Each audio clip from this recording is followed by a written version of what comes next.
This podcast is part of the Deluxe Edition Network. To find other great shows on the network, head over to deluxeeditionnetwork.com. That's deluxeeditionnetwork.com.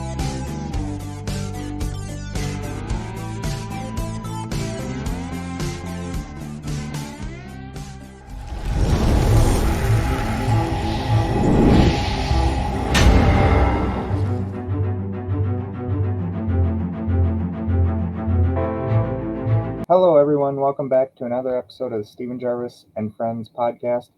Today, you might notice I'm using a better webcam mic, or I bought one. Check out the deluxeeditionnetwork.com. Check out the podcast of the month, which is Bev's Video Kingdom. You can also go on the deluxeedition.com network.com and vote on a category of your choosing in the Denny's every day until March 1st. Today, we're talking about the life and times of Bud Grant. Henry Peter Bud Grant Jr. was an American football defensive end and head coach and a player in the National Basketball Association.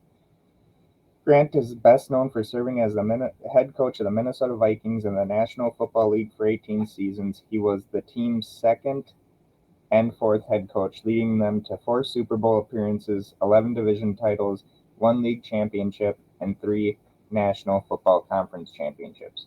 Grant attended the University of Minnesota and was a three-sport athlete in football, basketball, and baseball. After college, he played for the Minneapolis Lakers of the NBA, the Philadelphia Eagles of the NFL, and the Winnipeg Blue Bombers of the CFL. A statue of Grant stands in front of the Winnipeg Blue Bombers' current stadium, IG Field. With the Lakers, he won the 1950 NBA Finals. Before coaching the Vikings, he was the head coach of the Winnipeg Blue Bombers of the Canadian Football League for 10 seasons, winning the Grey Cup 4 times. Grant is the most successful coach in Vikings history and the 5th most successful professional football coach overall, with a combined 286 wins in the NFL and CFL. Grant was elected to the Canadian Football Hall of Fame in 1983 and to the Pro Football Hall of Fame in 1994. He was the first coach to guide teams to the Grey Cup and the Super Bowl, the only other being Marv Levy. He was born in Superior, Wisconsin on May 20th, 1927, to Harry Peter Sr. and Bernice Grant. His mother called him Buddy Boy, which later became Bud. As a child, Grant was diagnosed with poliomyelitis, and a doctor suggested he become active in sports. To strengthen his weakened leg muscles over time, he started with baseball, adding basketball and football as he got older. Due to a lack of organized school teams, he arranged football games between neighborhoods and contacted teams from other schools to participate. During weekends, he spent time outdoors alone hunting rabbits. In his late teens and college years, he played organized baseball in Minnesota and Wisconsin. In 1940, Grant and 2 friends were duck hunting on Yellow Lake in northern Wisconsin when the Armistice blizzard occurred. Grant survived by sheltering at a gas station while his friends were at a farmer's house. Grant played football, basketball, and baseball at Superior High School. He graduated from high school in 1945 and enlisted in the U.S. Navy. During World War II, he was assigned to the Great Lakes Naval Training Station in Illinois and played on the football team coached by Paul Brown. Using an acceptance letter from the University of Wisconsin-Madison to be discharged from the service, Grant decided to attend the University of Minnesota instead. He was a 3-sport, 9-letterman athlete in football, basketball, and baseball for the Minnesota Golden Gophers, earning all Big Ten Conference honors in football twice. While at the University of Minnesota, Grant was also a member of the Phi Delta Theta fraternity. Professional basketball. After leaving the University of Minnesota, Grant was selected in both the NFL and NBA draft. He was second in the first round, 14th overall of the 1950 NFL draft by the Philadelphia Eagles, and 4th round, 47th overall selection of the Minneapolis Lakers in the 1950 NBA draft. He played 35 games during the 1949 to 1950 NBA season and signed with the Lakers for the through 51 NBA season. He chose to continue his basketball career with the Lakers because they were local and because he was offered a raise to stay for the season. Grant's close friend, Sid Hartman, was the Lakers' general manager, which may have influenced his decision to remain with the team. He averaged 2.6 points per game in his 2 seasons as a reserve with the Lakers and was a member of the 1950 championship team. After the death of Arnie Farron in 2022, he became the oldest living NBA champion. Professional football. After 2 seasons in the NBA, Grant decided to end his professional basketball career. He contacted the Philadelphia Eagles of the NFL and agreed to play for the team during the 1951 NFL season. In his first season with the Eagles, Grant played as a defensive end and led the team in sacks, an unofficial statistic at the time. He switched to offense as a wide receiver for his second season with the club and ranked second in the NFL for receiving yardage with 997 yards on 56 catches, including 7 touchdowns. Grant's contract expired at the end of the 1952 NFL season, and the Eagles refused to pay him what he thought he was worth. The Winnipeg Blue Bombers of the CFL had been interested in Grant while in college. Grant left for Winnipeg, Manitoba in 1953 and became the first professional player to play out his option and leave for another team. He played for the Blue Bombers until 1956 as an offensive end and was named a Western Conference All-Star 3 times. He led the Western Conference in pass receptions for the 1953, 1954, and 1956 seasons and receiving yards for the 1953 and 1956 seasons. He also holds the distinction of having made 5 interceptions in a playoff game played on October 28, 1953, which is a record in all of professional football. The Blue Bombers played for the Grey Cup in 1953 but lost to the Hamilton Tiger Cats in the 41st Grey Cup game. Coaching career. Winnipeg Blue Bombers management decided that they needed a new coach prior to the 1957 season. On January 30th, 1957, Grant accepted the Blue Bombers head coach position after impressing management with his ability to make adjustments on offense and defense as a player. Club president J.T. Russell thought that Grant could coach even though nobody else did. Grant remained the head coach of the Blue Bombers until 1966. At age 29, he was 30 by the time he coached his first game. Grant became the youngest head coach in CFL history. During his 10 seasons as head coach in Winnipeg, he led the team to 6 Grey Cup appearances, winning the championship 4 times in 1958, 1959, 61, and 62. He finished his Blue Bombers coaching career with a regular season record of 105 wins, 53 losses, and 2 ties, and an overall record of 122 wins, 66 losses, and 3 ties. Grant was the CFL Coach of the Year in 1965. Grant took on additional responsibilities as a club manager between 1964 and 66. Max Winter, the Minnesota Vikings founder, contacted Grant in 1961 and asked him to coach the new NFL expansion team. Grant declined the offer and remained in Winnipeg until 1967 when Winter and general manager Jim Finks were successful in luring Grant to Minnesota. Head coach of the Minnesota Vikings. The Minnesota Vikings hired Grant as their head coach on March 10, 1967, taking over from their original coach Norm Van Brocklin. Over his tenure as Vikings head coach, Grant was known for instilling discipline in his teams and displaying a lack of emotion during games. He believed that football is a game of controlled emotion and teams would not follow the coach's lead if he were to panic or lose his poise during the course of a game. He required his team to stand at attention in a straight line during the entire national anthem played before the game and even add national anthem practice. Grant required outdoor practice during the winter to get players used to the cold weather and did not allow heaters on the sidelines during games. As per the latter practice, it goes that Grant positioned that with the heaters present on the sidelines, the players would gather around the source of warmth, but if the heaters were not present, the players would be paying attention to the game. Grant and Finks orchestrated a rare, although unofficial, trade between leagues, which brought Joe Kapp from the British Columbia Lions to the Vikings. In return, the Vikings sent Jim Young, a Canadian-born player, back to his native country. Officially, both players were waived from their respective leagues and signed with their new teams as free agents. Effectively, it was a straight exchange.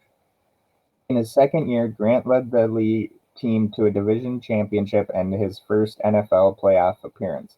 In 1969, he led the team to its first NFL championship and their first appearance in the Super Bowl. The Vikings lost in Super Bowl IV to the American Football League champion Kansas City Chiefs. Prior to the '70 season, Minnesota released Joe Cap after starting Gary Quazzo at quarterback in '70 and '71. The Vikings reacquired Fran Tarkenton prior to the 1972 season. During the '70s, the Vikings appeared in three more Super Bowls, Super Bowl VIII, IX, and XI under Grant, and lost each one. But he was the first coach to lead a team to four Super Bowl appearances. He retired after the 1983 NFL season and was succeeded by Les Steckel, who led the team to a 3-13 record the following season.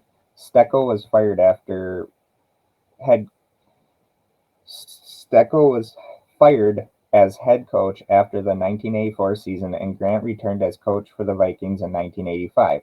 After one season where he returned the club to a respectable 7-9 record, he stepped down again. Grant retired as the eighth most successful coach in NFL history with an overall record of 161 wins, 99 losses, and 5 ties. As of 2021, he also remains the most successful coach in Vikings history. During his tenure with the Vikings, he led the Vikings to 4 Super Bowl games, 11 division titles, 1 championship, 1 league championship, and 3 NFC championships. So it pretty much goes to show you that, Bud Grant was a big reason for the Minnesota Vikings' successes once he became their head coach. A little known factor, even though it was talked about earlier in this episode, was that Bud Grant was actually one of the first choices when the Minnesota Vikings became a football team in 1961, which were an expansion team that year, was a top choice to become the head coach for the Vikings. But being a man of great wisdom, he said no thanks, because he knew in his mind that whoever was going to be the first coach of that expansion team, they're going to have to deal with a lot of losses. And as we know, Norm Van Brocklin didn't deal with that very well. So then once they finally get Bud Grant to Minnesota to coach the Vikings, him and general manager Jim Finks go about building what would later become known as the Purple People Eaters. They get Joe Cap, which people can shit on Joe Cap all they want. Joe Cap had one great quality about him, and that he was a leader. And he was very humble. A lot of people don't know this, but the reason they released him was because his lawyer told him that he should ask for more money after the loss in Super Bowl IV. At the time, there was something called the standard players contract, and Joe Cap was told by his lawyer not to sign it. This is in Joe Cap's book called The Toughest Chicano. It's a very good book. Also, Bud Grant does have a book called I Did It My Way, which is another great read. Very, very underrated reads. If you haven't gotten those books yet, do yourself a favor and get both books. They are fabulous. Also, I think had Bud Grant not came and coached the Vikings, they wouldn't have made those Super Bowls. The Vikings under Norm Van Brocklin were a fighting team. They were, as Jim Marshall liked to always say, we were kind of like renegades, almost like the Oakland Raiders of the NFC, where we got into a lot of fights. Well, when Bud Grant comes around, he instills Jim Marshall as the team captain and says to Jim, hey, you have to be the leader of this team. And the Vikings went from brawlers to legit contenders in a short period of time. A lot of people ask, well, do you think they would have won Super Bowl IV had they had Fran Tarkenton? Well, we had Fran Tarkenton for 3 Super Bowls in Super Bowl VIII, IX, and XI, and we lost all 3 of those. So a lot of people say, well, the Purple People Eaters defense was a lot older at that point. A lot had changed with that defense. To me, I just think we played great teams in those Super Bowls that were better than us on that given day. It sucks that Bud Grant will always be known as a 4-time Super Bowl loser. But you know what? I look at it as, who else was doing it back then? Wasn't Don Shula. I mean, Chuck Noll did it. Tom Landry would later do it, I think. But the difference between Noll and Grant is that Noll won 4. I don't think Bud Grant should be, or the Minnesota Vikings for that fact, should be considered losers just because they lost 4 Super Bowls. I think it shows the detrimental of the team that they played really great up until that game, but at the same time, they're still a great team. I mean, not many teams did what the Vikings did in that period of time. So, from all of us here at Steven Gervais and Friends Podcast, we wish to send our condolences to Bud Grant's family, as he had recently passed away this last Saturday at the age of 95. He passed away in Bloomington, Minnesota. So, Bud Grant, we just want to say thank you and rest easy, Coach. And that is my tribute to Bud Grant. You can watch this episode on YouTube. Also, it will be on the website, Buzzsprout, Google Pods, anywhere you listen to podcasts. I'm sure this episode will be on there. Please go check out the deluxeeditionnetwork.com, where you'll find many great podcasts on there done by amazing people. And they're a lot better than this one, trust me. Also, go check out the podcast of the month, which is Bev's Video Kingdom. And this last week, I was named Podcast of the Week, or this podcast was named Podcast of the Week for the Deluxe Edition Network. Thank you so very much, and I will talk to you all later.